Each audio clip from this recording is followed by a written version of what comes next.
ADM Naveen ബാബുവിന്റെ മരണം CBI അന്വേഷിക്കണമോ വേണ്ടയോ എന്നത് കോടതിയാണ് തീരുമാനിക്കേണ്ടതെന്ന് MV ജയരാജൻ. നവീൻ ബാബുവിന്റെ മരണത്തിൽ അന്വേഷണം നടത്തി പോലീസ് റിപ്പോർട്ട് സമർപ്പിച്ചിട്ടുണ്ട്.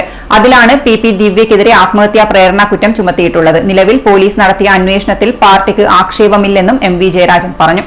ADMന്റെ മരണത്തിൽ ആക്ഷേപമുള്ളത് കുടുംബത്തിനാണ്. അവർ CBI അന്വേഷണം ആവശ്യപ്പെട്ട് കോടതിയെ സമീപിച്ചിട്ടുമുണ്ട്. അത് സ്വാഭാവികമാണ്. ഇനി അതിൽ തീരുമാനമെടുക്കേണ്ടത് കോടതിയാണ്. കൊന്നു കെട്ടിത്തൂക്കിയെന്നാണ് ഇപ്പോൾ ചിലർ ആരോപിക്കുന്നത്. അങ്ങനെ പറയുമ്പോൾ PP ദിവ്യ കുറ്റക്കാരിയല്ല എന്നതല്ലേ ശരി?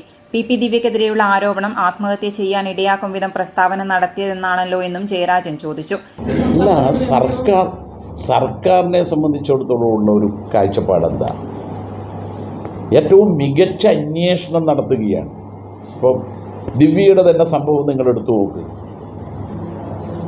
ദിവ്യ ആത്മഹത്യാ പ്രേരണ കുറ്റം നടത്തിയതായി പോലീസ് റിപ്പോർട്ട് കൊടുക്കുന്നത് സംഭവം നടന്ന് രണ്ടാമത്തെ ദിവസം 15-ന് രാവിലെയാണ് കണ്ടെത്തുന്നത്.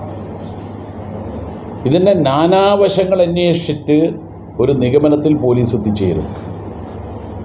അപ്പോൾ അങ്ങനെ ഒരു പോലീസിൻ്റെ അന്വേഷണത്തിൽ പിഴവുണ്ടെന്ന് ആർക്കാണ് ആക്ഷേപം? ആ കുടുംബത്തിനാണ്. സ്വാഭാവികമായും ആ കുടുംബത്തിന് കോടതിയെ സമീപിക്കണം. കോടതിയാണ് അന്തിമമായി തീരുമാനമെടുക്കേണ്ടത്.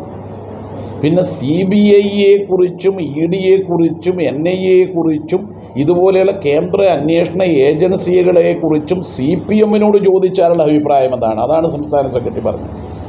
ഈ അന്വേഷണ ഏജൻസികൾ മികച്ചതല്ല. കോടതി തന്നെ പറഞ്ഞിട്ടുണ്ട്, കൂട്ടിലിട്ട തത്തയാണെന്ന്.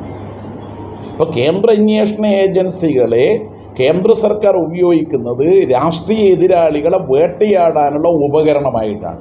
CBIയെക്കുറിച്ചും NIA, ED എന്നിവയെക്കുറിച്ചും പാർട്ടിക്കൊരു കാഴ്ചപ്പാടുണ്ട്. അതാണ് പാർട്ടി സംസ്ഥാന സെക്രട്ടറി നേരത്തെ വ്യക്തമാക്കിയതെന്നും ജയരാജൻ കൂട്ടിച്ചേർത്തു.